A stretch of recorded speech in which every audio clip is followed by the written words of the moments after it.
আসসালামু আলাইকুম। আমরা আজকে দেখব কিভাবে আমাদের এক্সপেন্স হেড যেগুলো আছে এগুলো আপডেট করতে হয়। আমরা সাপোজ একটা এক্সপেন্স হেড তৈরি করার সময়, ক্রিয়েট করার সময় ভুল হয়েছে, তাহলে সেটাকে আপডেট করার প্রয়োজন হয়। অথবা এক্সপেন্স হেড যেটা ক্রিয়েট করা হয়েছে সেটা এখন বর্তমানে দরকার পড়তেছে না, দরকার হচ্ছে না, সেক্ষেত্রে সেটাকে ইনঅ্যাক্টিভ করে রাখবো, যাতে এই লিস্টটা বড় না হয়ে যায়। এই লিস্টটাতে শুধুমাত্র যাতে দরকারি হেডগুলো থাকে। তো এটা আমরা কিভাবে করব দেখি।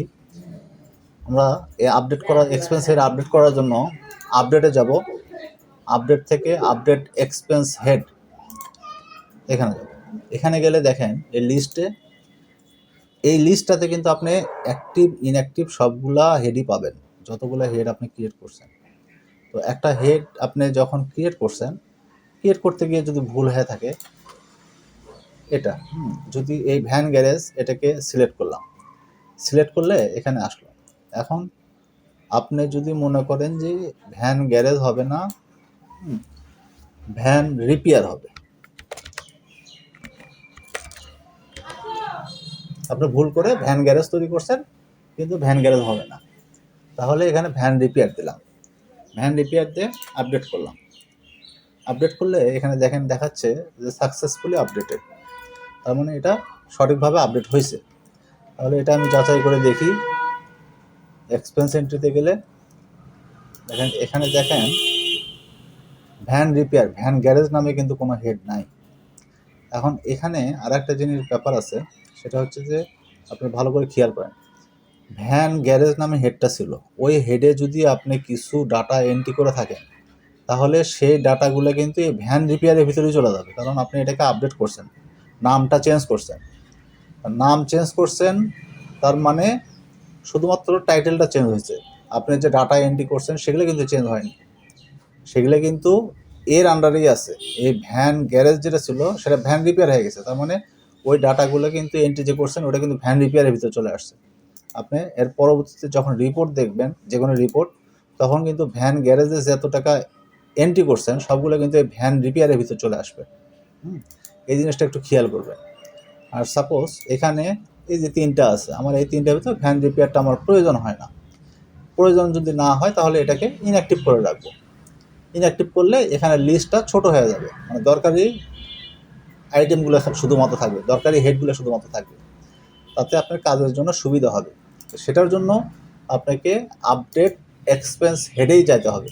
আপডেট এক্সপেন্স হেডে গিয়ে আমি যদি ভ্যান রিপেয়ারটাকে সিলেক্ট করি, সিলেক্ট করে যদি অ্যাক্টিভটাকে নো করে দিই, তাহলে এটা কিন্তু ইনঅ্যাক্টিভ হয়ে থাকবে। ইনঅ্যাক্টিভ হয়ে থাকবে মানে এটা কিন্তু আর আপনাকে ওই এক্সপেন্স এন্ট্রিতে গিয়ে আর দেখাবে না। তো ভ্যান রিপেয়ার সাকসেসফুলি আপডেটেড, এই মেসেজগুলো দেখবেন, এই মেসেজগুলো সঠিকভাবে দেখবেন, তাতে আপনি বুঝতে পারবেন যে কী কাজটা হলো।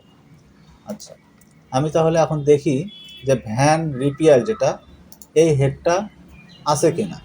আমি যেহেতু ইনঅ্যাক্টিভ করছি, অতএব থাকার কথা না, দেখি এখানে কিন্তু নেই, তার মানে আপনি এই লিস্টটা কিন্তু ছোট হয়ে গেল, আপনার দরকারি হেডগুলোই শুধুমাত্র এই লিস্টে থাকবে, তাতে আপনার কাজের সুবিধা হবে। অনেকগুলো হেড যদি থাকে সেক্ষেত্রে আপনি কাজ করার সময় হয়তো বা খুঁজতে হবে, তো সেটা যাতে না করা লাগে, তা এর কারণে আপনি অপ্রয়োজনীয়গুলো ইনঅ্যাক্টিভ করে রাখবেন।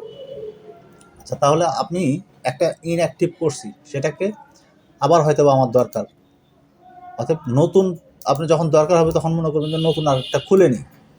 নতুন খোলার কোনো দরকার নাই, একই নামে একাধিক হেড, মানে এক্সপেন্স হেড, একই নামে একাধিক এক্সপেন্স হেড খুলতে পারবেন না।